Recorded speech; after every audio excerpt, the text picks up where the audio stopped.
বিদ্যুতের দাম পাইকারিতে প্রতি ইউনিট ১ টাকা ২০ পয়সা থেকে ১.৫ টাকা বাড়ানোর প্রস্তাব করেছে পিডিবি।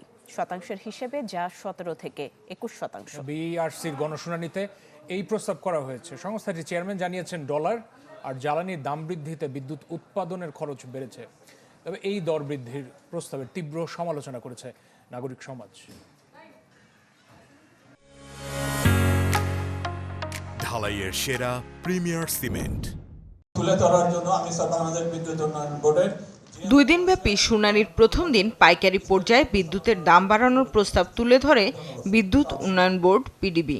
আমি বাংলাদেশ বিদ্যুৎ উন্নয়ন বোর্ডের প্রতিষ্ঠানটির চেয়ারম্যান বলেন, ডলার ও জ্বালানির দাম বাড়ায় বেড়েছে বিদ্যুতের উৎপাদন খরচ। ফলে আসছে অর্থবছরে সম্ভাব্য ঘাটতি দাঁড়াবে ৬৫,৫৫৫ কোটি টাকা। সেই লোকসান কিছুটা কমাতে পাইকারিতে ইউনিট প্রতি বিদ্যুতের দাম গড়ে ১ টাকা ২০ পয়সা থেকে ১.৫ টাকা পর্যন্ত বাড়ানোর প্রস্তাব করা হয়েছে। ইউক্রেন রাশিয়া যুদ্ধ, পরবর্তীতে আমেরিকা ইরান যুদ্ধ, বিভিন্ন কারণে এখন এই ডলার আমাদের ১২৩ টাকা, অর্থাৎ শুধু যদি আমরা ডলারের এনহ্যান্সমেন্ট দেখি, এটা মোর দ্যান 40% বৃদ্ধি পেয়েছে। তো সেই হিসেবে আমরা বিদ্যুতের দাম কিন্তু আমরা অ্যাডজাস্ট করতে পারি নাই। তবে গণমানুষের কষ্ট বিবেচনায় দাম বাড়ানোর প্রস্তাবের বিরোধিতা করেন ভোক্তা অধিকার নিয়ে কাজ করা নাগরিক ও অংশীজনরা।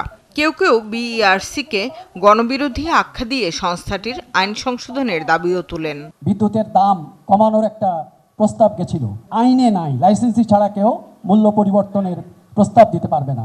তো সে আইন পরিবর্তন করেন, সরকার বিআরসির আইন পরিবর্তন করে জনস্বার্থের আইন করবে এবং তারপরে ন্যায্যতার ভিত্তিতে গণশুনানির মধ্য দিয়ে তারা সিদ্ধান্ত নেবে। তার আগে এটা বন্ধ রাখেন। বিআরসি চেয়ারম্যানের আশ্বাস, বর্তমান পরিস্থিতিতে দাম বাড়ানোর প্রক্রিয়া চললেও প্রান্তিক ভোক্তাদের দুর্ভোগ বিবেচনায় রাখবেন। আপনি আনইন্টারাপ্টেড পাওয়ারের কথা বলছেন, যদি আনইন্টারাপ্টেড পাওয়ার আপনি দিতে পারতেন তাহলে কিন্তু ক্যাপটিভ পাওয়ারগুলি হয়তো থাকতো না। ক্যাপটিভ পাওয়ারে যে গ্যাসটা ব্যবহার করা হয়, এই গ্যাসটা অধিকতর দক্ষতার সঙ্গে বড় প্ল্যান্টগুলিতে ব্যবহার করা যেত। এরপর হয় বিদ্যুতের সঞ্চালন চার্জ বাড়ানোর শুনানি। এ সময় দেশের একমাত্র সঞ্চালন প্রতিষ্ঠান পিজিসিবি ইউনিট প্রতি ৩০ ও ৩১ পয়সা থেকে বাড়িয়ে ৪৮ ও ৪৯ পয়সা করার প্রস্তাব দেয়। এই যে দূর দূরান্তে ট্রাভেলের কারণে কিন্তু বিদ্যুতের একটা ব্যাপক অপচয় হয়, সেটা কিন্তু আসলে পুরোটাই আমাদের নিয়ন্ত্রণে নাই। কারণ জেনারেশন যেভাবে থাকবে, সেই জেনারেশনগুলোকে সারা বাংলাদেশে পৌঁছে দেওয়ার গুলো দায়িত্ব আমাদের। তবে এখানেও গ্রাহকদের বিরোধিতার মুখে পড়ে পিজিসিবি। বিইআরসিও দাম বৃদ্ধির প্রস্তাবের সুনির্দিষ্ট কারণ জানতে চায়, যার একরকম জবাবও দেয় প্রতিষ্ঠানটি। সিস্টেম লসটা আমরা কমাতে চাচ্ছি, সেখানে বেড়ে যাচ্ছে কেন সেটা আসলে একটা জবাবদিহিতার মধ্যে আনা উচিত।